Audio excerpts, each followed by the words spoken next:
You picked up a new case. You picked up a new case. Hold up. This guy was already ordered not to drive, and now he's caught street racing on the highway. That's not just breaking the rules. That's like spitting right in the face of the court's authority. It's basically challenging the judge to a rematch. And here's the spoiler alert. Judges don't lose. Every reckless move he makes just stacks the odds higher against him. And in the courtroom,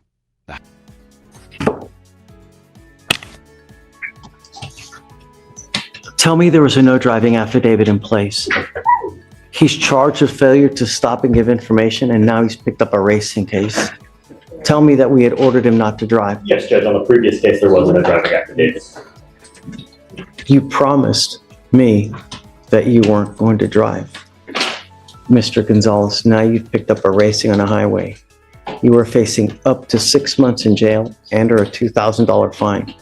You're going to do probable cause. You have the right to remain silent. And here's the legal kicker.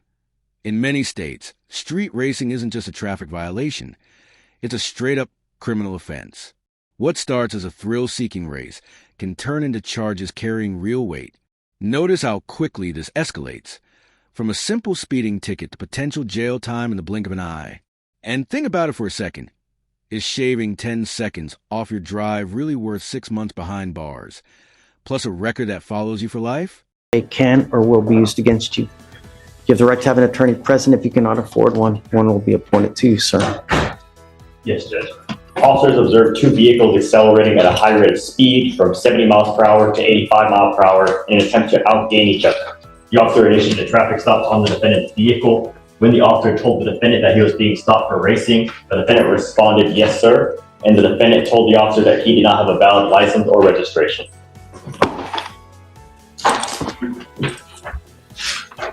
Is there a co-defendant? There is not any co-defendants charged.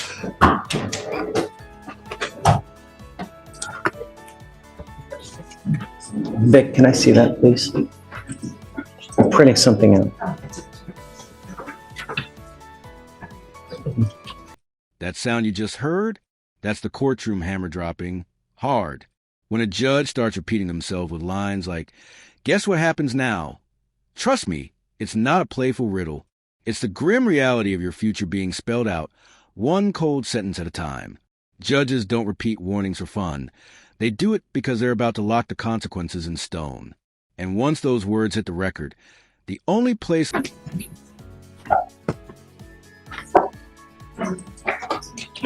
What is that? What did you promise me you were not going to do?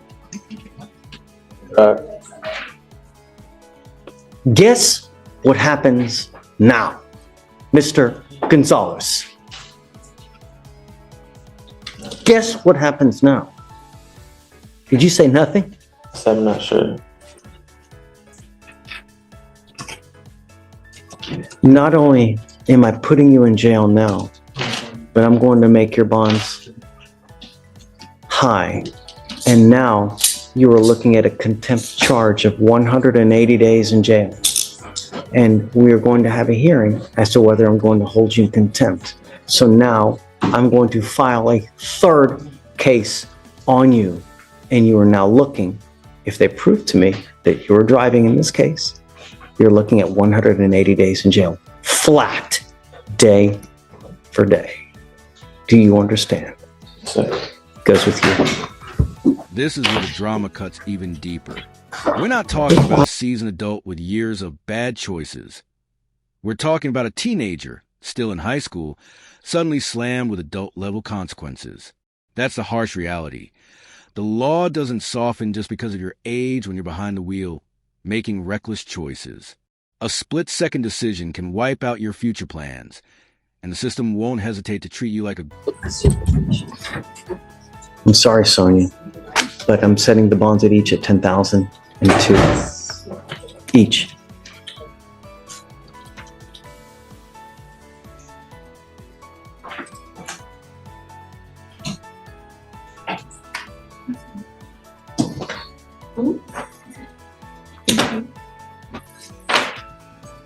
2539980.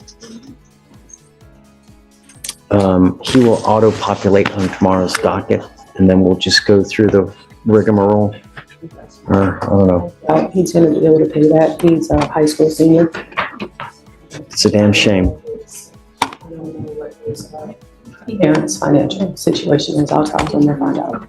Talk to the parents, and then, I mean, I don't know what to tell you. You know, I need to I need to make sure he understands it and that he gets it. But you swore to me you weren't going to drive, and now you're racing. Unacceptable. You know.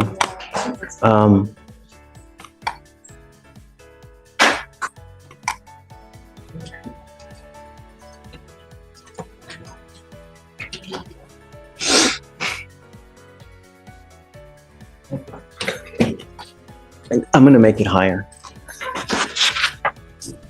He was wearing an Armani shirt. He was probably wearing a $200 to $300 shirt right now. 15,002 on both. Okay, Your Honor. And then we'll see tomorrow.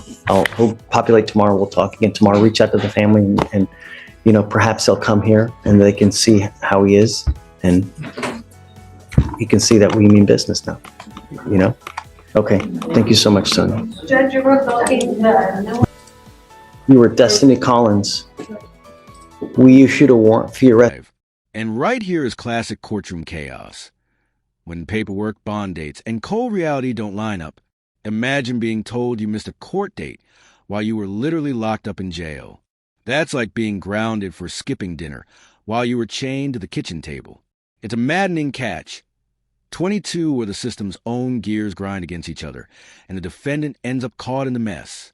In the end, the confusion just fuels more frustration, both for the judge and the person stuck in the middle of it all. Here for court, man. The paperwork, I told him the same paperwork they said I was supposed to appear today. If that's the case, my bail bond company should have told me the same thing. But my court date was for today. You were ordered to appear 11/22 of 24. I got out of jail that day. I was released from jail on Wednesday of this week, last week that just passed. So there was no way possible. I could have made it to court that same day. I got released from jail again. And I didn't get released from jail till Wednesday at like 1 o'clock in the afternoon. And then also I have the picture. I didn't bring the physical copy because I forgot it, but the paperwork that they gave me when I was leaving, that said my conditions. I have the picture in my phone with my name on it. It says today at 8:30 in the morning. So I showed up today. If that was the case, I would have showed up when I was supposed to come to court. So I don't get that. And I just sat in jail for a week and a half. I cannot go back.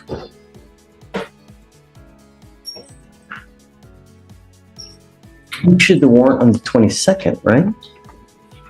This is Miss Collins. She's not on docket today. What's the case number? 252-6615. Can I show you the same picture?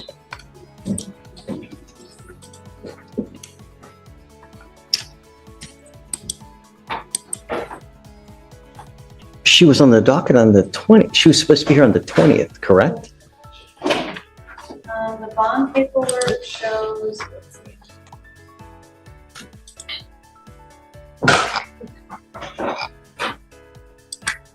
I'm confused. I'm confused. It's not open.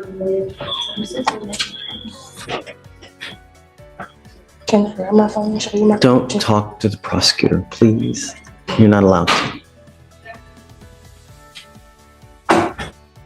I'm trying to figure out what's going on, because if there's a problem and it's not your fault, I will reinstate your bond.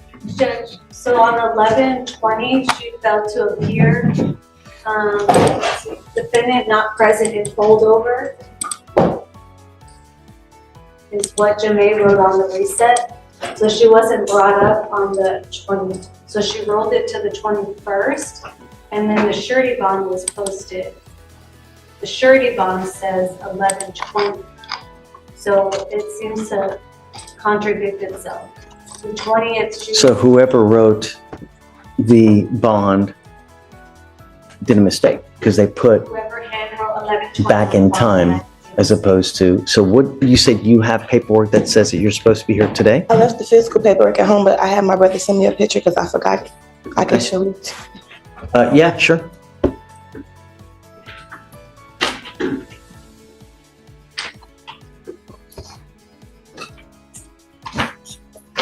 And you can give it to Deputy and she'll.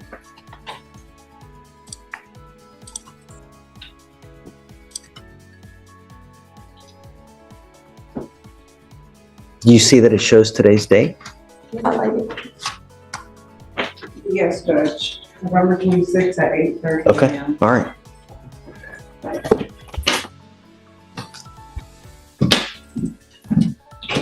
Yep, you're right. Okay, I'll reinstate your bond. Okay. So it looks like while you were in custody, they appointed you a lawyer.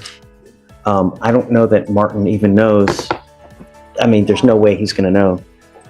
Especially if she's not on docket today. Right. Maybe you know? Oh, I have his number. I'll call him. Let me see.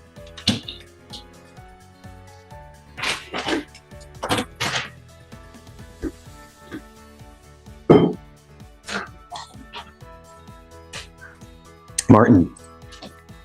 Hey, how are you? I have a Miss Destiny Collins that's on docket today. Are you in the building? So you were appointed, it looks like, while she was in custody. Say it again?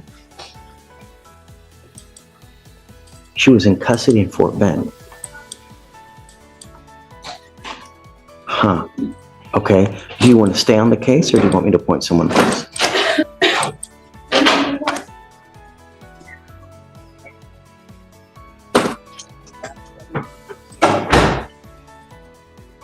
Hey, okay, no problem. You just tell me. So that's it? It's how Done. fast the We'll do judge it. cuts her off. Okay. In court, Okay. interrupting isn't just rude. It can tank your credibility. Here's a tip. Can When you emotions pull are up her high, NCIC, the please? smartest move is to So let the we judge can- talk, because fighting the system gonna take mid-sentence Martin never off. ends well. Okay. Done. We'll do it. Okay. Okay. Fine. Can you pull up her NCIC, please? So we can. I'm going to take Martin off Okay. because he's not working with us. And do you mind appointing someone else for the time being, please? Ms. Collins, you're charged with assault, bodily injury. You're facing a year in jail and/or a $4,000 fine. We are going to do probable cause. You have the right to remain silent. Anything you say can or will be used against you. You have the right to have an attorney present. If you cannot afford one will be appointed to you, ma'am. On August 8th, 2024, a deputy was dispatched to a bar and grill in Harris County, Texas regarding an assault. The complainant worked at the bar as a bartender. Defendant came behind the bar and began striking the complainant multiple times with a closed fist to the face and upper extremities, causing pain. Complainant began to fight back to defend herself. During the fight, a crowd of people surrounded her, and some individuals who she did not know began to stomp and kick on her while she was fighting on the ground.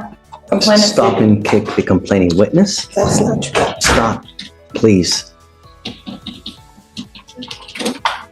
Yes, the complainant stated during the fight, a crowd of people surrounded her and began to stomp and kick her while she was fighting on the ground. She stated that the fight lasted approximately 2 minutes. The complainant and the defendant did not know each other and stated that she did not know the defendant well enough to fight her. The complainant stated the fight ended because someone yelled out, "I'm calling the police." Okay. Tell me, does she have anything else that's open at the time now? She's currently on probation out of Galveston County for theft. Yes. And I think you had mentioned something about Fort Bend, so we're looking for. Lord, we're hitting the Tri-County area now? We're not showing anything out of Fort Bend, Judge, but she is on probation out of Galveston right now. She may have been in custody in Fort Bend. I don't know. So run full NCIC, please. Ms. Collins, I'm going to find that there's probable cause to go forward with the case. I'm now ordering you as a condition of your bond not to consume alcohol, illegal drugs, or unprescribed controlled medication. I'm going to randomly test you. I'm going to do everything in my power to protect my public in every single way, shape, form, manner. And if you become a danger to my public, I am first off going to put you in jail. Next off, I'm going to make your bond so high you're going to flip. Do you understand? Do not go back to this bar or any other bar.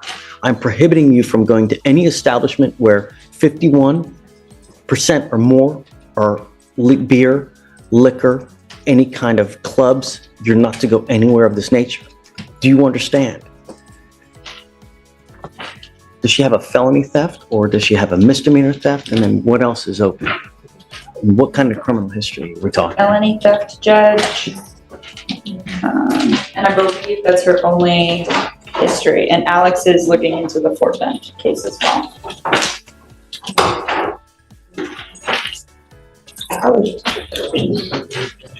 Your Honor, I don't have any record of her case in Fort Bend. Looking at the county clerk website in Fort Bend, I don't see any cases open with her name and date of birth.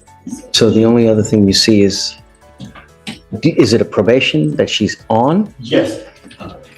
For Galveston. Oof. Yes, Judge.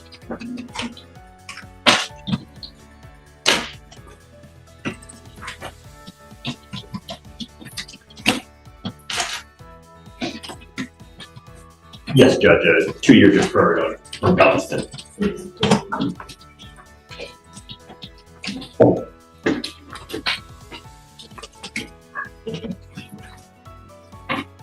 How old are you, ma'am? 23. What do you do for a living? Right now, I work 2 jobs and I live alone. I live in the Fort Bend County area. How much money do you make a month, ma'am? My monthly income, I say my intake probably about $3,800. I need you to fill out an application because I don't know if you're going to qualify for an appointed lawyer, ma'am. And I'll take a look at the application. The only thing I'm going to tell you is that when you're on felony probation, you're supposed to be extra special good. And when you're not, they usually file motions to revoke. So I would be on the lookout because if you're on probation or parole at this time, it's very possible that they issue a felony warrant in that case with the fact that you picked up this new case. So understand, no alcohol, no drugs. Do you understand? Okay, do you mind giving an application, please? All right, I'm gonna have you fill out the application and then we'll, do not leave until you sign all our bond conditions, ma'am. Okay. Good morning, Ms. Lewis. Ma'am, you were wanted out of Missouri for receiving stolen property. Tell me, Ms. Oko, what did you guys want to do? Well, she would like a bond out on this case. I believe this was in 2022 this was picked up. And according to... So you said that the case originates from 2022? Yes, Judge. However, she did, it arose out of a traffic ticket. They got pulled over, car was searched and things like that. And so she kept in touch with the courts to see what she could do. And they kept telling her that she had to pay some money. She paid some money and that was it. She didn't know that there was a warrant out for her, right? She didn't know there was court. She didn't know any of that after that math. And plus she's based in Houston. So I would assume correspondence should have been sent her way. She didn't know until she got picked up as of yesterday. She does live here. She's got her parents here. She's got support. So they're willing to help bail her out and make her go to Missouri so that way she can in person handle it. I'd be opposed, although the probable cause for the stop was a traffic citation or infraction, is that the receiving stolen property is coupled with an unlawful possession of a firearm and it's a failure to appear. It's not a 2B. So she went in front of a judge, stated that she would return, and then she then did not return.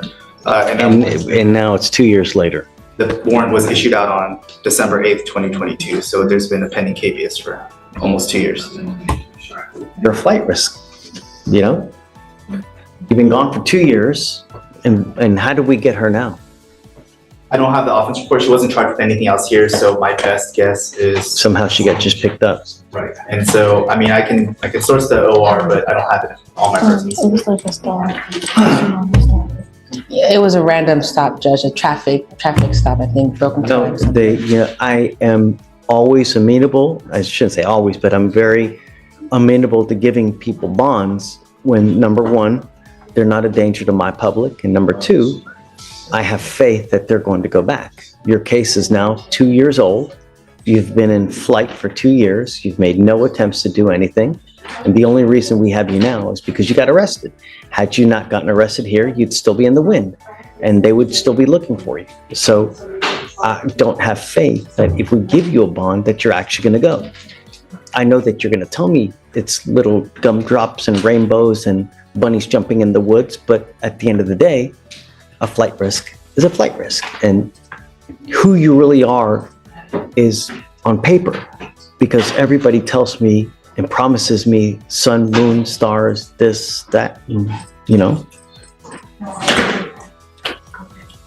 I mean, I don't really have any way to force you to go back, and I just can't take your word for it. well, Your Honor, she does work, and of course, getting a bond would, the incentive of receiving that bond back is one of the things that I've gotten some of my clients to do, to get there. As soon as they go and take care of their case, they're calling me, asking me, how do I get my money back? It's more of an incentive for them. So at this time, like I said, she does have a base here. They're willing to help her out. They didn't know about this whole issue, and she thought she had taken care of it over the phone. Unfortunately, that's just not how it works, but she understands that now, and she's willing to go back to Missouri as early as next week to take care of this. But I don't have faith you're going to go, you know?